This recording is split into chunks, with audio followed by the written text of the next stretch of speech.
UP में अवैध निर्माण और अतिक्रमण के खिलाफ योगी फोर्स पूरे एक्शन में है।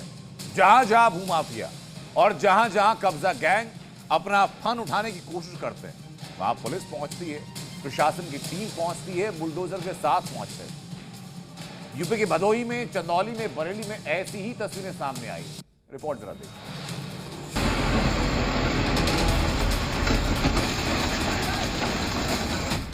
चंदौली में चला बुलडोजर। अब भदोही और बरेली की बारी।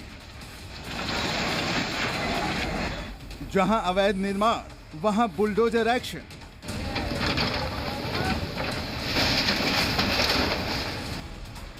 सीएम योगी कई बार साफ साफ कह चुके हैं कि यूपी में भूमाफिया और कब्जाधारियों के लिए कोई जगह नहीं है। जहां भी अवैध निर्माण या अतिक्रमण किया जाएगा, उसे पीले पंजे के वार से गिरा दिया जाएगा।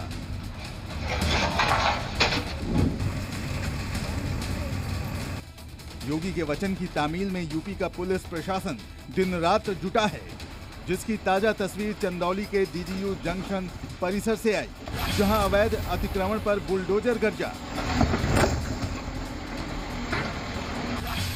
रेलवे की इस जमीन पर कई साल से अतिक्रमण किया गया था, जिसे आखिरकार कल बुलडोजर ने गिरा दिया।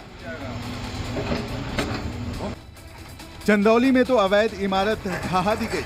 अब बरेली के इस अतिक्रमण पर बुलडोजर चलने की बारी है, जहां गर्ल्स इंटर कॉलेज की जमीन पर भूमाफियाओं ने कब्जा कर लिया और कॉलेज के प्लेग्राउंड में ही अवैध निर्माण शुरू कर दिया। मगर जब मामले की शिकायत की गई तो पुलिस प्रशासन हरकत में आया और अब एक्शन की तैयारी हो रही है।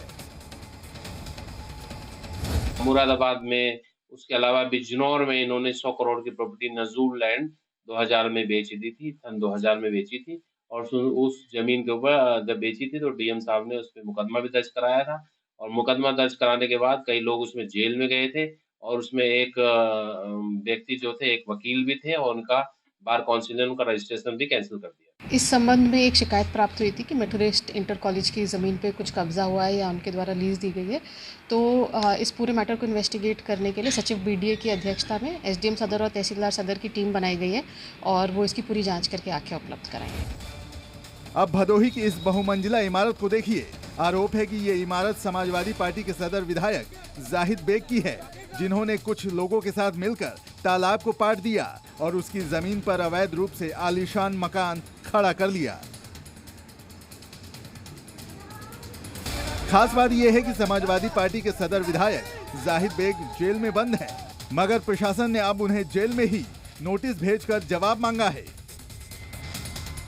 तो उनके खिलाफ धारा 67 का केस फाइल कर दिया गया है। इसको शीघ्र निस्तारण के लिए तहसील स्तर पर निर्देशित किया गया है और उनकी तरफ से आपत्ति आ रही है, अगर सब ससमय दाखिल नहीं होती या कुछ उनको नहीं कहना तो उसमें जैसा आदेश है तहसील स्तर पर होगा। अगर वो अवैध है और जांच पड़ताल के बाद 67 किया गया, कोई आपत्ति भी प्राप्त नहीं होती तो फिर उसमें अग्रिम कार्रवाई जो है वो ध्वस्तीकरण की वो की जाएगी। हालांकि समाजवादी पार्टी ने नोटिस को निरस्त करने की मांग की है, मगर प्रशासन ने साफ कर दिया है कि अगर समय पर उचित जवाब नहीं मिला तो कड़ा एक्शन लिया जाएगा। यानी बेग साहब की इस बिल्डिंग पर भी बुलडोजर चल सकता है, जैसे कि अब तक यूपी के कई बड़े बड़े नेताओं और भू माफियाओं के अवैध कब्जे पर चल चुका है। ब्यूरो रिपोर्ट, जी मीडिया।